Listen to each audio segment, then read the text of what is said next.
Donc, je m'appelle Éric Duchesne et je suis le directeur industriel et développement durable du groupe Alteo, qui est une entreprise qui fabrique de l'alumine de spécialité et qui est à Gardanne, pas très loin d'ici. Oui, alors le site de Gardanne, c'est une usine, c'est la première usine au monde à avoir extrait l'alumine de la bauxite. Alumine qu'on utilise au quotidien, donc bien sûr dans la fabrication de l'aluminium, mais ce qui n'est plus tellement notre marché.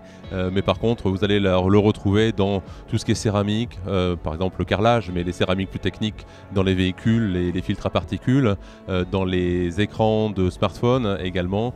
On est en train de travailler énormément aujourd'hui sur des applications de transition énergétique comme des séparateurs pour les batteries qui vont occuper nos véhicules dans quelques années. Alors, tout d'abord, je voudrais quand même rectifier une chose, il n'y a plus de boue rouge, on ne rejette plus de boue rouge en mer, comme ça s'est fait pendant de nombreuses années. Par contre, effectivement, on est un gros producteur de poudre et donc de poussière. On traite plus d'1 million de tonnes chaque année de bauxite. On en extrait quasiment 500 000 tonnes d'alumine et on produit environ 360 000 tonnes de résidus de bauxite qui sont stockés aujourd'hui sur Manche-Garry. Donc, effectivement, manipulation d'énormément de pulvérulents et qui génère effectivement des poussières. Effectivement, on génère des poussières, ce serait difficile de vous dire le contraire. Maintenant, on a fait énormément de progrès ces dernières années en termes d'émissions de poussière, puisque en une dizaine d'années, on a baissé 90% à peu près nos émissions de poussière. On était auparavant à quelques grammes par mètre carré par jour. Aujourd'hui, on est à moins d'1,5 gramme par mètre carré par jour. Maintenant, effectivement, c'est pas suffisant. On est une usine ou un site de stockage très intégré en milieu urbain. Nos riverains, les habitants de la commune et au-delà des Bouches-du-Rhône souhaitent effectivement bien sûr de l'industrie, mais également un cadre de vie plus agréable, et donc on doit travailler davantage.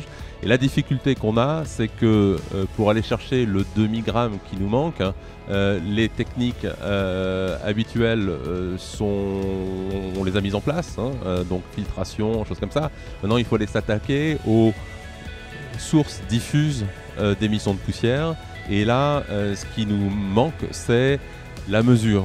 Nous, on veut bien agir, mais il faut qu'on ait les moyens d'agir. Et pour ça, il faut qu'on ait la connaissance des sources de pollution.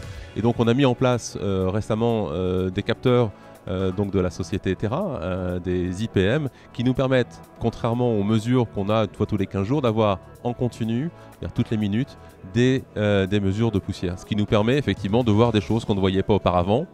On a par exemple dans l'usine un gros tas de bauxite, juste à côté de la gare de Gardanne, et on a longtemps cru effectivement que les poussières provenaient encore de ce tas, et on s'est rendu compte qu'en mettant ces capteurs que pas du tout. On avait des pics lorsque on avait des camions qui circulaient sur la route, bien que les poussières étaient humidifiées. Et donc on s'est posé la question, on est en train de travailler aujourd'hui sur une autre forme d'arrosage pour fixer les poussières, pour que les camions qui passent de temps en temps n'envolent plus des poussières qui sont sur le sol. Alors, tout ce qui est données produites par Atmosud, donc là c'est plutôt des campagnes de caractérisation des poussières, qui sont leur composition en métaux lourds. Toutes ces données-là sont publiques, elles sont accessibles sur le site d'Airpaca, maintenant Atmosud. Elles sont également disponibles sur notre site. On a un site spécifique sur la qualité, l'environnement sur Gardanne. Par contre, toutes ces mesures qui sont plutôt des mesures en interne, en fait, on ne les publie pas. C'est vraiment pour notre besoin interne de progrès, de compréhension des sources de pollution. Et on le voit par contre au travers d'une baisse, j'espère progressive, des capteurs qui sont au public. En cas de pic de pollution, effectivement, on peut être amené à prendre des mesures de gestion, réduction du trafic. Alors on ne va pas arrêter l'usine parce que on ne peut pas arrêter l'usine, mais on peut réduire le trafic à certains endroits, on peut déclencher des arrosages supplémentaires. Par contre, sur notre site de Manche-Garry, on arrête effectivement de temps en temps l'activité parce qu'on sait qu'il va y avoir un coup de vent, parce qu'on sait que quand il y a un coup de vent, on va avoir des poussières supplémentaires. Donc là, effectivement, on arrête l'exploitation du site de Manche-Garry. alteo-environnement.fr